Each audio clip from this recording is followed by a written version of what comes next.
Hello everyone and welcome to MacTech 40, and today it is the ninth video of our DRDO mains question series, and today we are going to solve two questions. One is question number 8D from paper number 2. So what the question says, I am writing given data starting from here also itself. So a circular tube has length 2 meter, so length I am taking 2 meter, and outer diameter DO, that is 50 mm, and wall thickness T is given 1 mm. So we can find the inner diameter, that is DO minus 2 times thickness, that is 48 mm, and it is made of the steel whose Young modulus, it is the E value is given, it is 200 gigapascal, 200 into 10 to the power 3 megapascal, and the ends of the two tubes, the main line of this question, the two ends of the tubes are constrained with the rigid plates, and the tube is heated uniformly by external heating arrangement. So we have to estimate the temperature rise above the room temperature at which the tube will buckle. So it will delta T we have to find.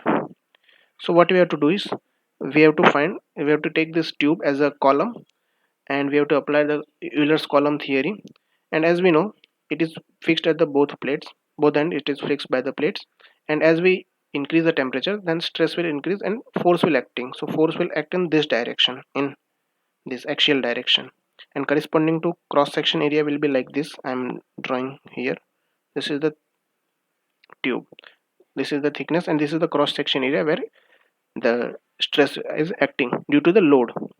Okay, the load acting here like the P, and when the tube will buckle, that means a critical load. So here we will use the combination of Euler's theory of column as well as the thermal stresses. This kind of question has already asked in the GATE examination also. GATE 2018, one question was there in afternoon shift. So, and coefficient of thermal expansion value is also given here. Alpha is equal to, sorry, and alpha value given 13 into 10 to the power minus 6. Now what we have to do is, first we have to write a statement that here, taking a steel tube as a column and applying Euler's theory of column, and taking this, and as the two ends of the tubes are constrained with rigid plates, so we can say that this is a case of the column with both ends fixed,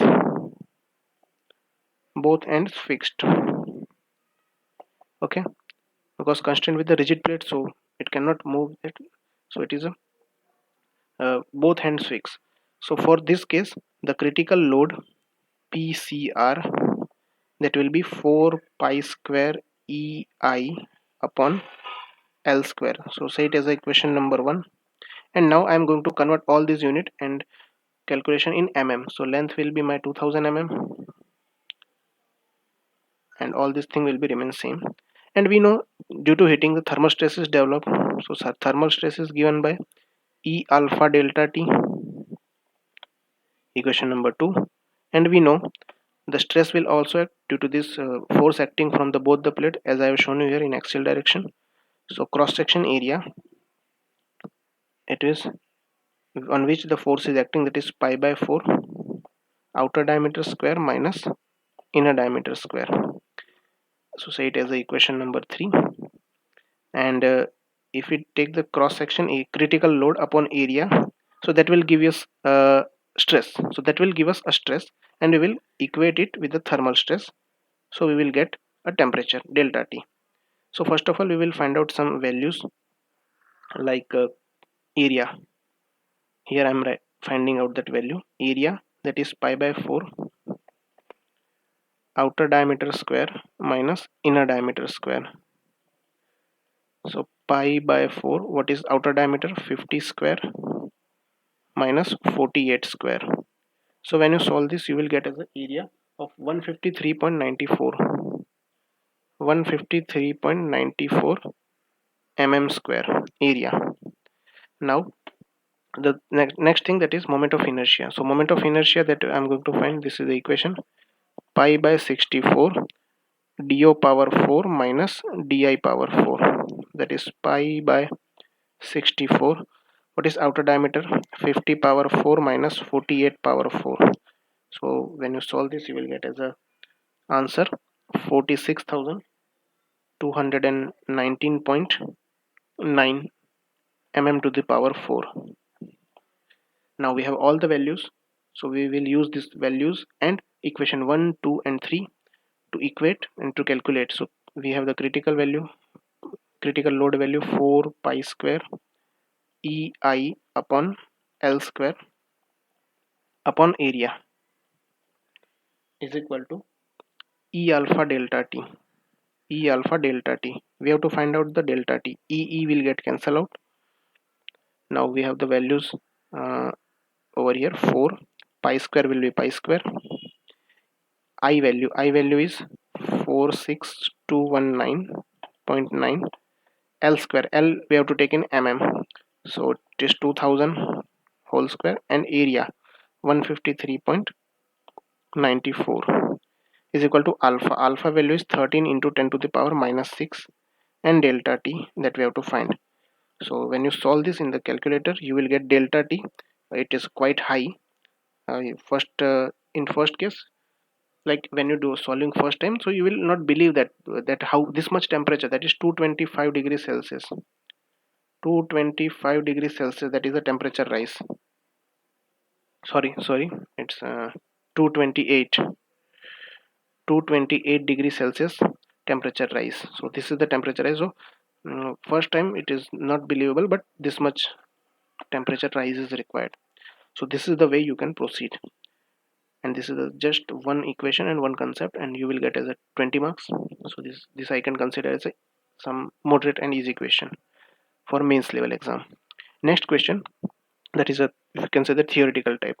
The And if you have still any doubt in this previous question, then you can ask in the comment section and I will solve your queries. I hope you all understand this basics, how you will get this equation and all the values. Next, second question number 2b from paper number 2. The link length of the planar 4-bar linkage are 0.2, 0.4, 0.6, 0.6 meter. Do these linkages satisfy the Grashoff's criteria? So okay, so we can, first of all, what is the Grashoff criteria? First of all, I am drawing this mechanism: 0.2 meter, 0.4 meter link, 0.6 meter link, and this is 0.6 meter link. This is 0.2, this is 0.4, and this is 0.6 and 0.6 meter. Sorry, 0.6 meter length. Okay. So link, shortest link, longest link here is a 0.6 meter link. Shortest link is 0.2 meter link, and other two, that is I am denoting with M and N. M is 0.4 meter and N is 0.6 meter. So Grashoff criteria says that length of longest plus shortest link should not be greater than or equal to the remaining two link. So here shortest link length is 0.6 meter, longest link is 0.6, and shortest is 0.2, which will be satisfy 0.4 plus 0.6. So here it is a 1 meter and this is 0.8 meter. So 0.8 is obviously less than the 1 meter, so it satisfies the Grashoff criteria. So you have to write that this linkage satisfies the Grashoff criteria. And now the draw following inversion of 4-bar linkage. First is crank rocker mechanism, that means, and second drag link, or you can say that double crank, or, and the third is double rocker mechanism. Okay, so I am copying this mechanism first here.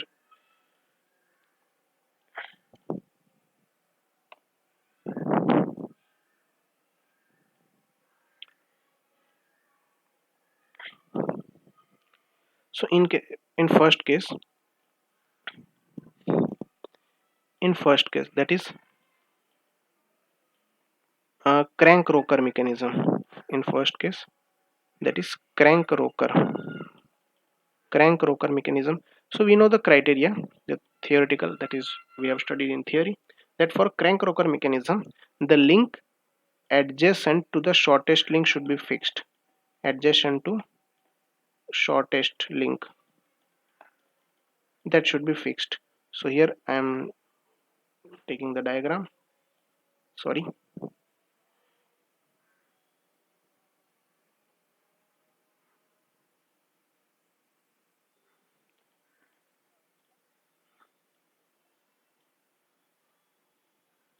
Yes, 0.6. Okay, so now what is the, these are the two link, that is zero point 0.6 and zero point 0.4. These both are the adjacent to shortest link, so you can fix 0.4 or zero point 0.6 whatever you want. So here I am fixing 0.4 meter link, that is adjacent to the shortest link, and whenever I will fix, then I will get the crank rocker mechanism. So you have to draw like this. Second is drag link. Drag link, or you can say that double rocker, sorry, double crank mechanism, we can say that. And this we can obtain by fixing shortest link.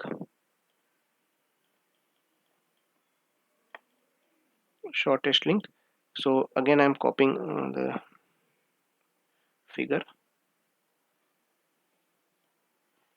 Yes, so the shortest link is our zero point 0.2 meter length link. So if when we fix this, so when we get the double link or crank mechanism or double crank mechanism, so this is the way you have to draw in exam. Now the third thing is double crank mechanism, sorry, double rocker, or you can say that rocker mechanism. So in this case, when link opposite to shortest link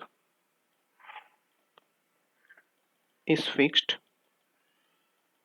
then we will get double rocker mechanism. So here the opposite to shortest link is 0.6 meter length, so this link we have to fix and we will get double rocker mechanism. So this is the way you can proceed in 10 marks question. So I hope you like this solution of today's question, and we will solve tomorrow some new questions of various exams like forest service, civil service. So all these questions are running parallel, so no need to worry about this, like sir, I am preparing for this exam, so uh, please upload that, or this is not for my exam. But let me tell you, all these questions are relevant to all the exams. If you solve one any question, it will be beneficial for you only in any exam of the mechanical engineering mains. So thank you for watching this video today, and we will meet tomorrow with a new video. And like this channel and subscribe this channel and share with your friends. Thank you.